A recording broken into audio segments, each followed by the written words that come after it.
They're off.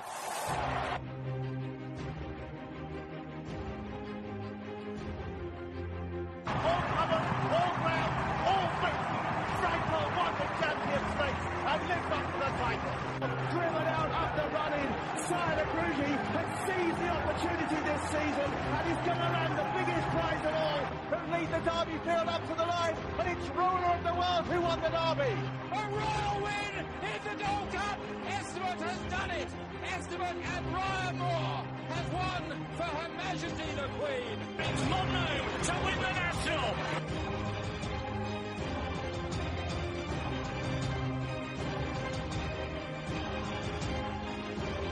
You're listening to Picks from the Paddock podcast. Welcome to the Picks from the Paddock podcast. I'm David Weldon, and with me today is Rory Paddock, Chris Connolly and Carl Headley. Today we'll be looking quickly back at last weekend's racing. It wasn't great, but we'll have a quick look at it anyway. We'll have our weekly eye catchers, and we'll also be looking forward to the Doncaster St Leger meeting and also Irish Champions weekend. So we'll kick off with Saturday's meeting at Haydock. Really the main race of the weekend was the Haydock Spring Cup, where Twilight Sun came out on top for Henry Candy, jumping up from handicap grade into Group 1, which really solidifies my point that all Group 1 sprints are basically handicaps. Carl, I'll start with you. Was he a worthy winner? Yes, I mean, he's done nothing but improve on each start. He's actually undefeated coming into the race. Twilight Sun stuck his head out well and just saw off the challenge of Strathburn. He is an improving 3-year-old. There doesn't seem to be an awful lot between the 3-year-olds and the older horses this year. So he looked the best of a bad bunch on the day, basically. Lovely. And Rory, were you happy with the winner? Yeah, I think it was a bit of 6 of one, half a dozen of the other. I think the winner did a lot better than I expected it to. But equally, a lot of the sort of main favourites, like Matt Moo, Ade, Gordon Lord Byron, they all pretty much flopped. And it was big price horses throughout the sort of top 3 or 4. Now to see G4's come back to a bit of form as well, finishing in 4th. But yeah, I'm the same with you, Dave. I don't know how trustworthy that form's going to be. Can't really take anything away from the winner, but I think a lot flattered to Eve as well. Yeah, I'll just put it in perspective. Like, the 2 lowest rated horses in the race finished first to the second, separated by a short head. Couldn't really trust that form. Chris, I know you were very keen on G-Force before the race. Finished a well-beaten 4th, but you've a bone to pick with that, don't you? Yeah, I mean, this is an obvious bone that most people have. Most people have been aware that there were 4 places being promised by the bookmakers beforehand. Unfortunately, there was non-runners, a late one as well. And, it's frustrating when you back each way on that pretense that you're backing for the top 4 and 2 or 3 come out. It happens all the time. It becomes tiresome. And, the race was a poor race anyway. So to take away further value, I just think it leaves a bad taste in my mouth. And unfortunately, there will be people like me who had G-Force who I thought he ran a belter, to be fair, considering with the form he's been in. The point about the handicappers being, Group 1 winners basically in disguise, it's true. There's no real difference between a hot handicap 5 furlong sprint than there is to a Group 1. So the form is untrustworthy, and I'd be interested in G-Force going forward because he showed that, much improved form. Lovely. And lads, I'll stay with you, Chris. Was there anything else on Channel 4 over the weekend that caught your eye as a good performance, maybe a horse to follow? No, not really. I mean, I'd take out G-Force just for the sake he ran a nice race. He might come back to a little bit of form, and Connection's going to put him away, so it'd be interesting if he runs again. But, the rest I was disappointed with. There was a big staying handicap where, I thought it fell apart, and the winner came from a yard who was just sort all his horses on, so I think it come from the Len Lungo yard. So there's nothing that really caught my eye. I thought it was a poor day. Carl, same question for you. The only one that I thought did particularly well and was an eye-catching winner was Jack Hobbs, and I know he went off a silly price. I think it was his first start on that surface, but he moved through the race ever so well, and He hacked up, I know, from a 66-1 outsider in sweeping up, but you couldn't be any more happier, especially if you're John Gosden sitting with him in the yard. And Rory? Yeah, there was 2 races that Channel 4 showed live on the all-weather. George and Bay did a decent job of winning the, I think it was the 220 that was on the card. Some people were complaining about the ride on the second horse, Spirit Razor, but yeah, the winner won nicely. Whether or not I'd follow in with it, no, but just more a bit of props to the way it won that day, really. Lovely, and for me, there was nothing really that caught my eye. I thought Short Steps ran a nice race, Strong Steps even ran a nice race in that same race as Rory was talking about, and he's probably in the handicappers group now, but it was a nice performance. He might pick up a big pot over the winter, maybe over in Maidan for Hugo Farmer. We'll move on now, and there was a fair few retirements over the last couple of weeks, with a couple of trainers retiring and a jockey. Probably the highest profile of them was Clive Britton. We'll start with you, Chris. What kind of legacy will Clive Britton leave behind? I know Sir Mark Prescott was full of praise from on Channel 4 over the weekend. Yeah, I mean, most people talk about his work ethic. You know, he was said to be one of the first on the gallops in the morning. Nobody could beat him in the morning. So he's just a good guy doing well, you know, a thorough trier, you know, and he had some good horses in his time. I think his favourite was Warsan, who very, very tough animal. I think he won the big race at the Baden-Baden meeting. So we can take the legacy that he was a good guy doing good, and, you know, he shows hard work can pay off. Rory, anything to add to that? I'll be honest, and it'll be patronising of me to say that I was a big fan of Clive Britton. I wasn't a massive fan in terms of followed his horses, etc. But, you know, you've got to give credit to anyone who's been in the sport as long as he has. Clearly he was doing something right, picked up, Chris said, a hatful of big prizes. Never, as far to my own racing knowledge, and probably your guys will correct me, but never had a major standout horse that I can think of. But yeah, you know, he was a polite, well-mannered kind of guy, always smiling at the racecourse, you know, known in some circles for his dancing that you see on Channel 4 sometimes. But yeah, in terms of a racing stalwart, it'll be a character at the races that will be sorely missed. And Carl, I'll just throw a kind of general question at you. With the other retirements we've seen over the last few weeks, mainly Ollie Stevens and Hayley Turner, has the racing world is it kind of hitting now the fact that these guys can't survive? In Ollie Stevens especially, he said he's had to take time off to spend time with his family, workload too much, and Hayley Turner kind of deciding now that it's time for her to quit the saddle and focus on maybe a media career. Regarding Ollie Stevens, I think there was an awful lot of pressure put on him at the start. Perhaps he had one of the... there was quite a lot of expected of him from such a young guy. Obviously, he's had some firepower and he's had some limited success, but clearly not as much as he'd hoped for. And yeah, I don't blame him for wanting to go back to his family. As for Hayley Turner, yes, she was sometimes good in the past. I would say never great. That might sound a bit harsh. She's never been one of my favourites, but I think she's far better in front of the camera than riding horses. So I wish her all the best for the future. And Chris, a quick question to you. Hayley Turner's probably, her legacy will probably be the fact that she changed the game for women riders really around the world, maybe. Probably a bit bold of a statement. What would your thoughts be on that?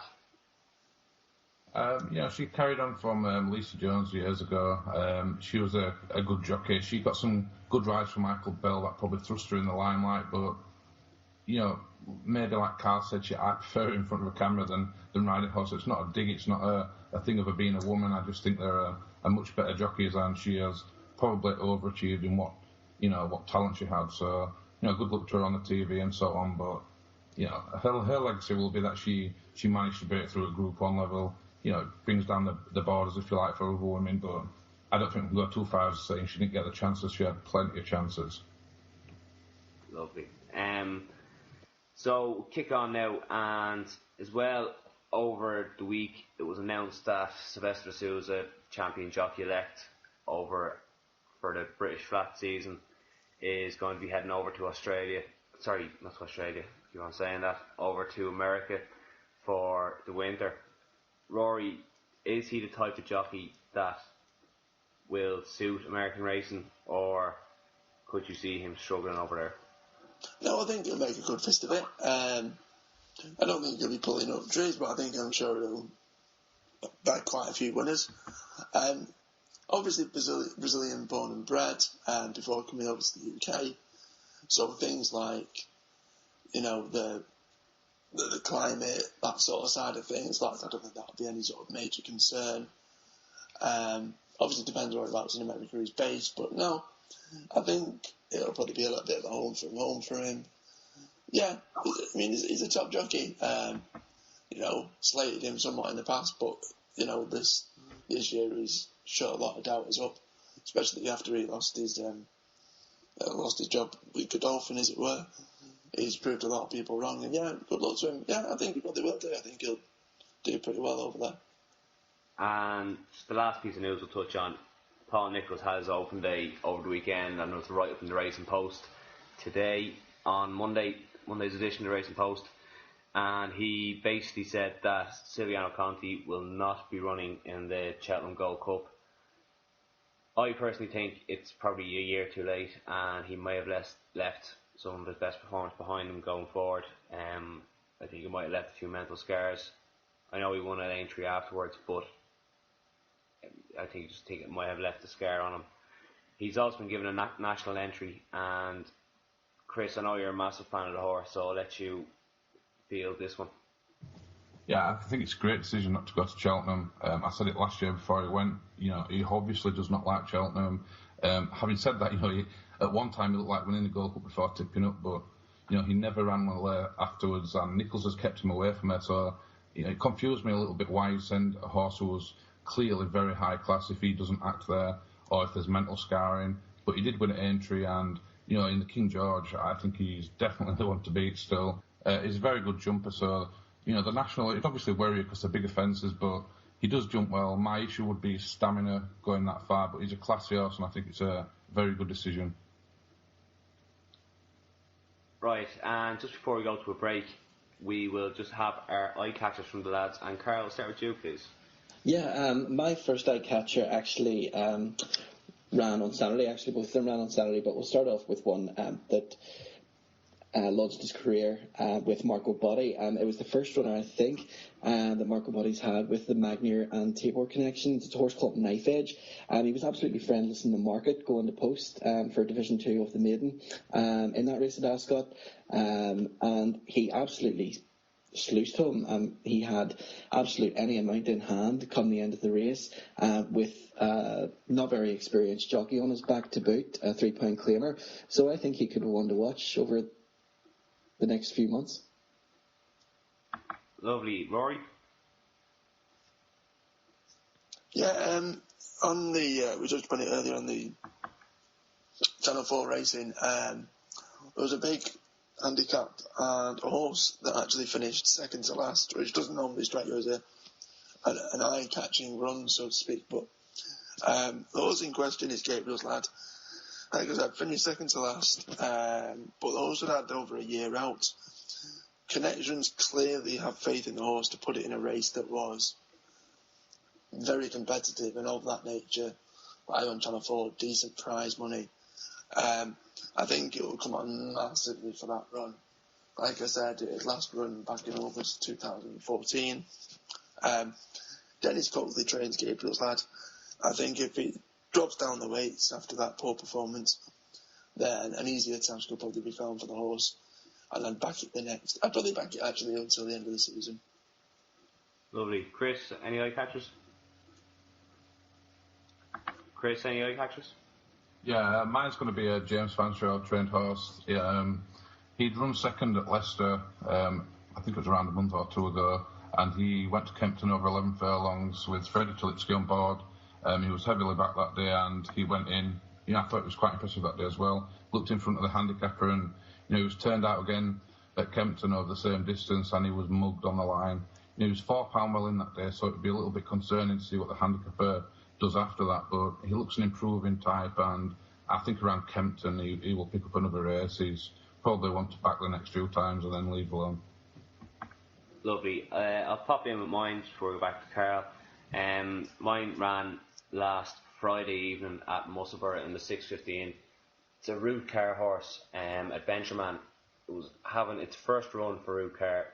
Wasn't overly well backed in the market on its first run coming from Eddie Lynham's yard, and it got absolutely murdered on the inside rail. Got no run at all, was pushed out hands and heels, and was never losing any ground on the front two, who went about a length and a half clear. I think next time out it'll be probably well backed, and I think it should hose up. I think it looks well handicapped, and Adventureman is probably worth following until if it wins next time, it's probably worth following for a while until it gets beaten. And Carl, your last handicapper? My last one is a horse called St Lawrence Gap, and he absolutely tanked through a handicap at Kempton on Saturday. He looked in cruise control until he passed the 2 furlong pole, and he just sort of seemed empty, and the well-backed favourite Bernese just came alongside him and passed him in a couple of seconds. A similar race should fall in his lap before the end of the season if his progression continues. Lovely, Carl. And Rory, do you have any more? Yeah, another one that I've got, it's a Godolphin horse that made its it made its racecourse debut, in a race on the 4th of September at Ascot, called Movie Set. It ran against some decent horses. I think there was a stout horse and a variant horse that was in there that looked like decent enough types. The variant horse was a 6-4 favourite and was quite well fancied, but Movie Set came in at 13-2, backed it just as a speculative bet myself, but it won pretty nicely. Finished nearly 2 lengths ahead of second and some distance ahead of the favourite. Out of the Barway, obviously it's a Godolphin owned horse, so it's going to be classic bred. And I think, he can improve on that. Handled the good to soft ground, and I think it'll probably be better on better ground as well. I won't be overly confident to back it continuously, but back it in its next outing. If they find it a nice enough race, I think it'll probably go close. So we'll leave it there, and after this short break, we'll be back looking at the St Leger meeting at Doncaster. Visit picksfromthepaddock.co.uk. All you need for racing. Welcome back to the Picks from the Paddock podcast, and as promised, we will take a look at the Doncaster meeting running from Wednesday the 9th September all the way through to the Saturday. And we'll start off with Rory, who is going to have a look at the Scepter Stakes, the listed race, 3 o'clock on the Wednesday. Yeah, one I've picked out here is Qatar Glory. It's been a little bit disappointing this year. I really raved about it as a 2-year-old.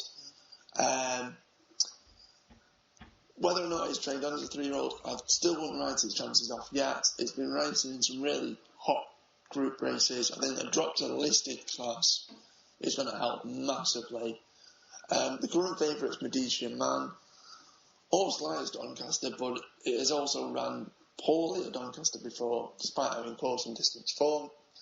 It's quite an open race. I think the Paul Midgley trained pair that are in there probably be unlikely as dangers. But yeah, a chance is taken. I know I've given the horse a couple of times. But yeah, now it's a listed class. It really, if it's 2-year-old class is anything to go by, then it really should be picking up a race like this. 6-1 at the minute. Decent each way bet. Qatar Glory for me. Lovely. And I've had a quick look at the Scepter Stakes on the Thursday, which is the half 2. It's a Group 3 over 7 furlongs. There's 2 I'm quite interested in here. The first one is Majestic Queen, coming from Tracy Collins' yard. This is a big purchase by Godolphin a couple of weeks ago when the horse and training sales team was just before Royal Ascot, and it was really based around its a length and a half third to Mustajeeb at the Curragh over 6 furlongs. Then it also ran close enough in a race in Deauville behind Murrahart at a big price of 40 to 1. I think it has a great chance in here. It's been dropped in class out of Group 1 company back into Group 3, and if you can get an each way price about her to go close, I'd be definitely interested in that. And another Irish horse from the Michael O'Callaghan yard, and Michael O'Callaghan is absolutely fine at the moment. He had a lovely second time out winner at Navan over the weekend, and this horse, Military Angel, deserves to get her head in front. She's been beaten on her last 3 occasions, finishing second, but they were in good races, a good 7 furlong handicap at the Curragh, and then she was beaten last time out with Tipperary in a listed race by the Dermot Weld horse Tested, who was a very good yardstick. She blew up in the Guineas, the 1,000 Guineas won by Plashock, who will probably go off a short enough price for whatever race she runs in at the Irish Champions weekend. I just think she's probably going to be underestimated by the British markets and could go off a big price. And anything over 8 to 1, I think, would be an absolute cracking each way bet. And now we will move on to Chris, who's had a look at the 305, which is the Park Hill Stakes, the Group 2 at Doncaster. Yeah, this is quite an interesting race. All the big stables are represented. So, anything could happen. There's probably going to be informative look at the market, but I quite like Curragh. He ran a nice race behind Marley at York the last day. It was a peculiar run for him, even still. He was race widest of all, came up to challenge, but he seemed to wander around a little bit, still a little bit green, and he's the ideal type for Luca Commander coming to Doncaster. He likes this meeting, and I think he's got a great chance. I think if you can get an each way price, I think it's a bet to not in.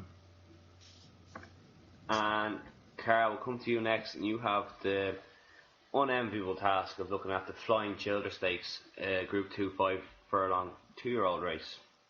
Yeah, thanks for that.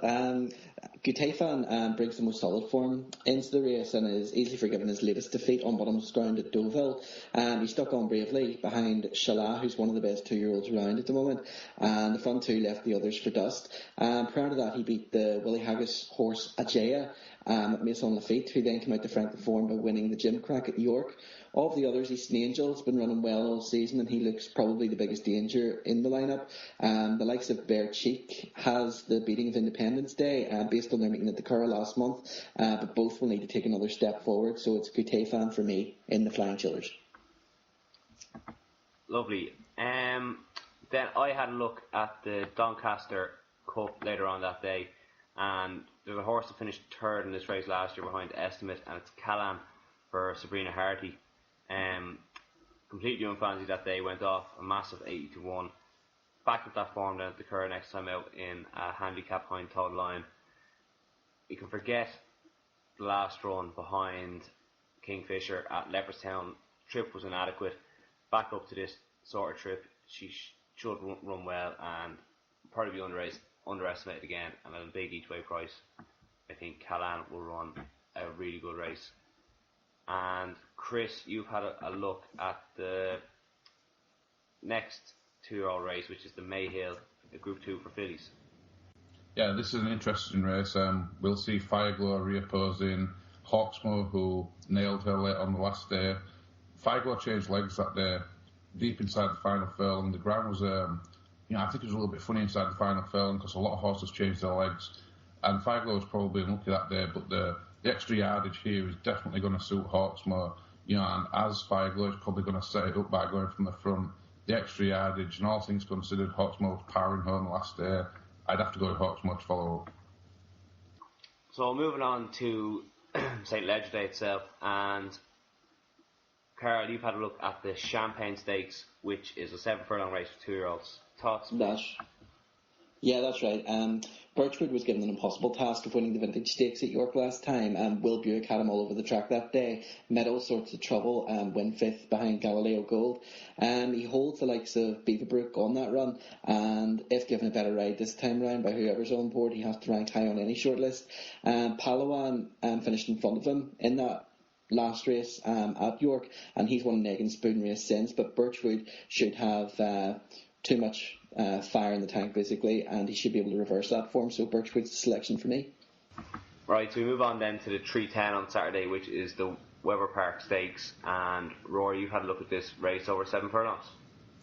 Yeah, nice looking race so far. Obviously, there's 20 yards still left in, and the likelihood is that most of them won't run. I'm a massive Lamarto fan, but judging from what Henry Candy said, I think he's set his sights on a race in Germany. Goldstein I'm a fan of. I think, could run a decent race, but I think it probably need the ground to be a bit softer, and it's not expected to absolutely chuck it down or anything between now and Saturday in Yorkshire. Code Red, who's got course and distance running form, could spring a little bit of a surprise.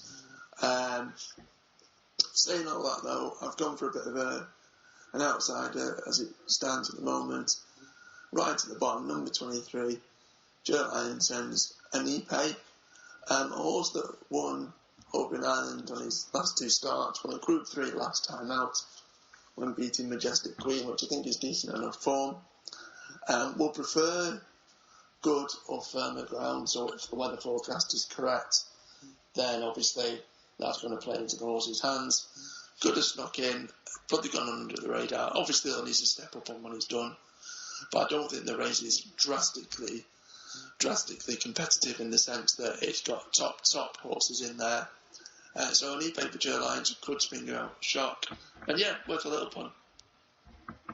Lovely, and we'll move on to the feature of the week now, and I'll kick us off, and it's the Ladbroke St. Leger over an extended 1.6 miles. Unfortunately, there's only been 8 declared at the 5-day stage, so each way punters are probably going to have a bit of a nightmare here with any further non-runners.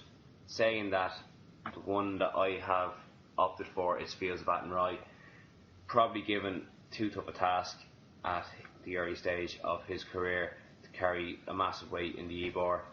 Did so with probably great credit, finishing 5th behind a couple of well handicapped horses. He'll go from the front, and I think they'll struggle big time to try and reel him back in, and at 8-1 at the moment, I think it's overpriced, and I think it's a value in the market. Chris, now I know you're a massive fan of the William Haggis horse. Yeah, I'm a big fan of Storm Stars. To a point, this trip is a serious question mark over him. I really like him. He's got the best form in the race, and he would be a deserving winner if he did win. I'm not convinced anything will lead him up, but if anything did lead him up, he might settle. He does pull, and he can hang like he did the last day, but Doncaster should suit him, and with good ground looking likely, I think he's a very big player.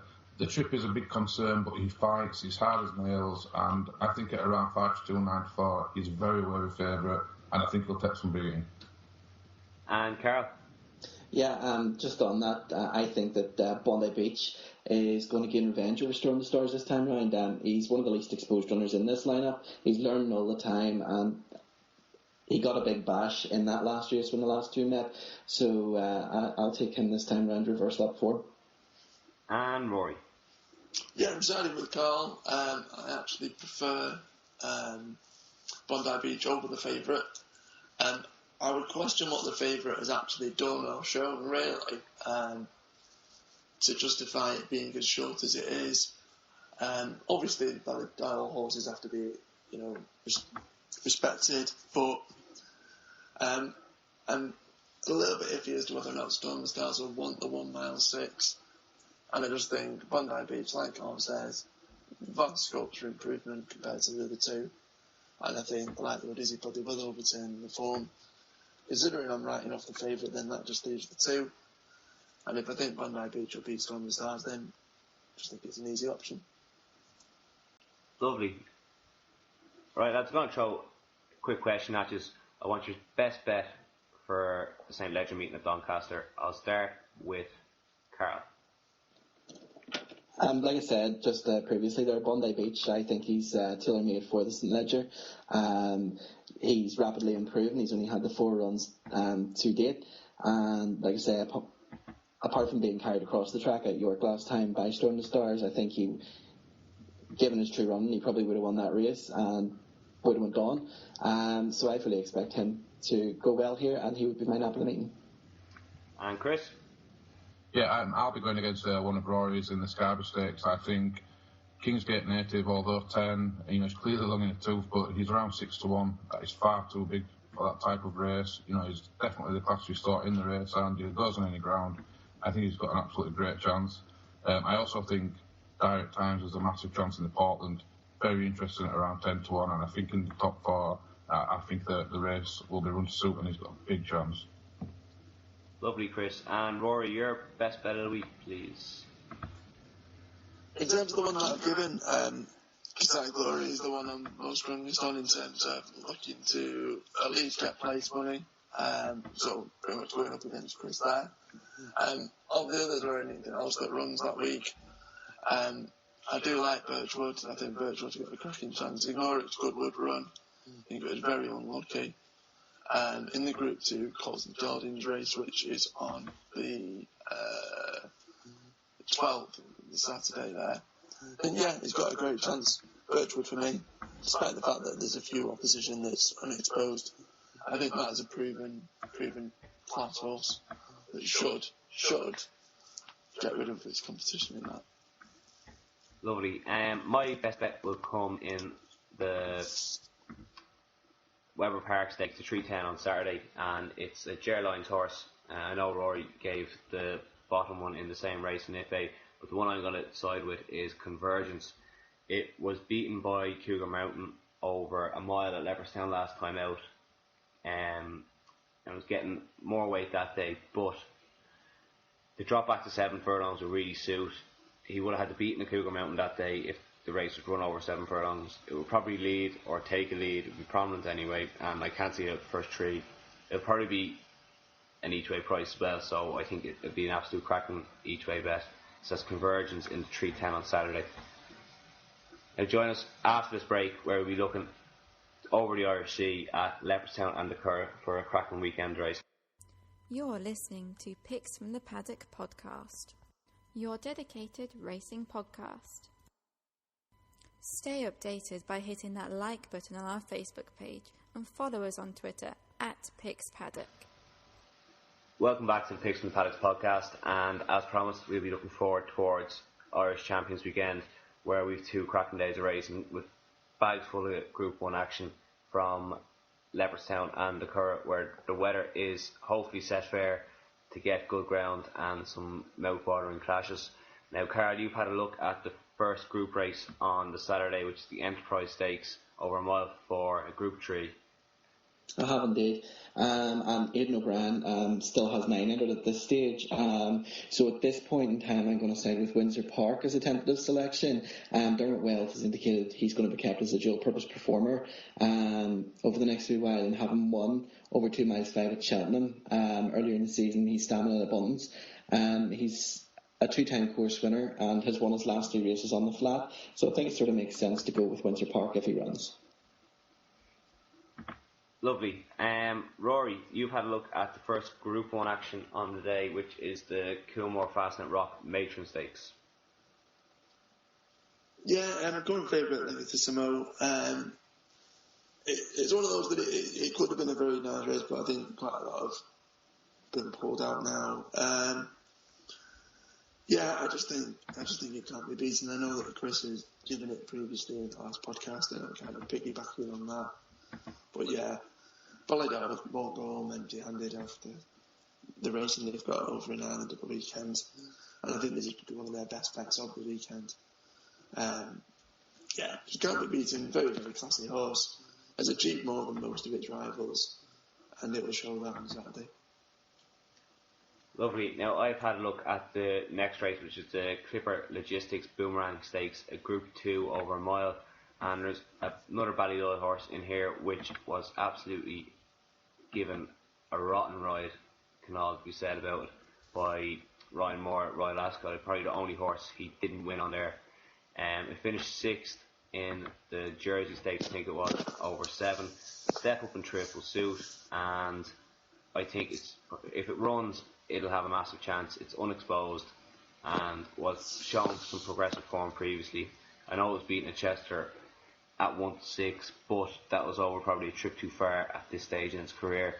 And I think Sir Isaac Newton, I put it in the book at the start of the year, and I think it's going to reap them rewards on Saturday in the Boomerang Stakes. And the final race on day 1 of Leopardstown of Irish Champions weekend that we'll look at is the Irish Champion Stakes. And we'll all give a quick selection here. And Chris, we'll start with you. Yeah, well, the ground's probably going to be the deciding factor in this. So I'm going to take a punt, and I'm going to go with the Grey Gatsby to run into a place. I think he's around 9-1 at the minute. I think he will be that price on the day. So if you can get on now and get 3 places, I'll be on him. And Rory, your thoughts on the Champion Stakes? Yeah, I think it's just, like Chris has just touched upon, I think it's going to cut up badly. There's already a number of non-runners or horses that aren't priced up. For that reason, I'm actually going to go for a very, very speculative one. I don't even know if there's any betting on the horse in the market yet, still. And if it's a non-runner, so be it. Nothing lost. But Success Days, I think, if rain does come, I think Success Days will have an absolutely fantastic chance. Obviously, if the likes of Gun Eagles or the Derby win a Golden Horn lineup, and it's not going to beat the likes of those, but I think it could be a bit of a forgotten horse. If it's a decent sized field, it could end up with 16 runners, 4 places. Doubt it, but just a very, very speculative bet. I wouldn't give any sort of major punt in this simply because we have no idea what's going to be running. And that will fluctuate betting wise, especially with the 2 red hot favourites. So yeah, Success Days, very speculative. Slight squeak at an each way punt. And Carl, your thoughts on the race? Well, I'm hoping the rain stays away because the gloss was certainly taken off Golden Horn when he met with defeat, a surprise defeat at York when beaten by Arabian Queen. With that bubble burst, Glen Eagles can cement his position as a leading performer over middle distance trips before he heads off to contest the Breeders' Cup next month. Lovely. For what it's worth, I'm going to side with the Jim Bolger filly, Plashock. After it won the Yorkshire Oaks, they announced this would be its target, and I just can't see it not placing, getting the guts of a stone from the 4-year-olds and £3 from the colts. I think it has a massive chance, and about 12-1, I massively overrate her chance. She's a hardy filly, and she'll run her race, and I can't see her out the first 3. So we'll move on then to the Sunday, and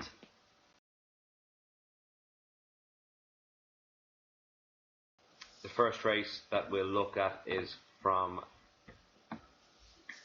it's the Moyglare Duels Blandford Stakes, Group 2 for fillies and mares. Chris, you've had a look at this race first. Yeah, this is extremely rough, so there's my disclaimer for you. But, in recent years, I think 6 of the last 15 winners have been UK trained, so, this is not a guarantee for the home team. Having said that, there's a few that have been entered at different meetings on different days, so, what turn-up's going to be interesting. As things stand, if Found was guaranteed to run, I'd be with her. I think she's a very good horse.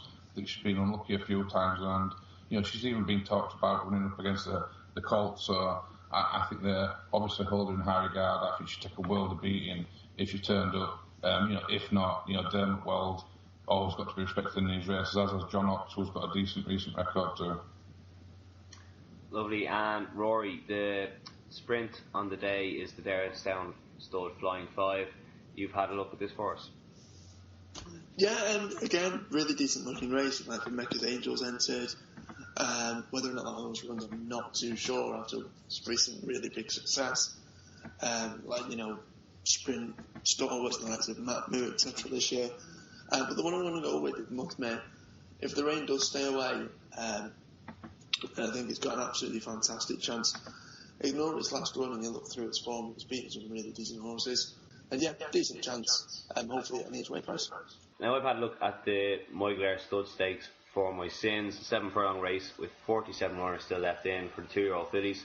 Won last year in impressive style by Cursory Glance, and this year I'm going for Michael Callahan horse. Hopefully he'll have a winner at Doncaster during the week, and he has Now or Never here, who has only run 3 times. He's finished second, won impressively at Galway, and then finished second against the Colts on yielding to soft ground in a messy affair behind Herald of Dawn. I think it can take a massive step up from that. The horse he beat by 5.5 lengths the last time has since come out and won at Galway on Monday. Form is very solid. Herald of Dawn is a full brother to New Approach, and the Dawn Approach even. And I think Now or Never can show that she holds good 2-year-old form, and back against her own sex can come out on top here. Now, Carl, you've had a look at the Colts version of the Moyglare stud, the Vincent O'Brien National Stakes. I did, yes. And Air Force Blue still holds an entry. And given the manner of his victory at the track last time, he looks the one to beat here. This race has been farmed by Aidan O'Brien over recent seasons with the likes of Glen Eagles, Power, Master Craftsman and George Washington. So he has to be of obvious interest today. And despite numerous entries, he looks the most likely to line up and hopefully take the win to beat him. Lovely. And the final Group 1 of the weekend lands with you, Chris. It's the Palmerstown House Irish St. Leger. Yeah, well, this version of the St. Leger is much better than the British one, obviously. It's quite competitive. There's quite a few good challengers coming out from UK as well. Tackle Bostrom would be interesting if he ran, but I have to go with Brown Panther. I think it's a knock in each way, about 5 to 1. You get your money back for places. Can't see him being outside the top 3. And if there's any rain and he gets an easy lead, I can see him scooting clear. And, they might not be able to catch him, so Brown Panther. Yeah. Lovely. And, lads, as with the Doncaster meeting, we will give our best bet of Irish Champions Weekend. We'll start with you this time, Rory. I probably will go with Muthman in the sprint. I think that compared to the July Cup that we saw at York, I think a lot of those runners, considering we had a 6 furlong sprint Saturday just gone, I think a lot of the main protagonists probably won't take up this race in Ireland. It'll probably make it an easier task for the likes of Muthman, who's had a bit of a break since York, and we'll probably go for it. Yeah, so Muthman, especially if you got any free cards, should be in the places. And I will have to go back to the Matron Stakes. I think Legatissimo is a good thing. Really nice horse, impressive attitude, and showed a tremendous turn of foot the last day we were in the UK. I think she will cement her standing as a great horse, and I think she'll tackle. Lovely. And I will put in here, and I'm going to give mine in the Moyglare. And Now or Never, for me, she's probably a class above this lot, and she showed that running against the Colts last day, and I think she is probably one of my best bets of the whole week, including Doncaster. And Carl, will give you the final word. I'm going to side with Chris on this occasion in the Irish St. Leger and Brown Panther. He's as tough as they come. He's a globetrotter. He's likely to make a bold bid to retain his crown from last year. He thumped Leading Light in this race by 6 lengths, albeit he got an easy lead in the race last year. This looks well within his capability, despite coming back from injury. He won't mind any rain, and he should have too much in reserves for some up-and-coming rivals. Lovely, and that's it for this week. I hope you find some winners at the Irish Champions Weekend meeting and also at the Doncaster St. Leger meeting. Tune in next week where we'll be looking back at all the action, and give us a like on Facebook, follow on Twitter, and leave a comment below. Visit picksfromthepaddock.co.uk. All you need for racing.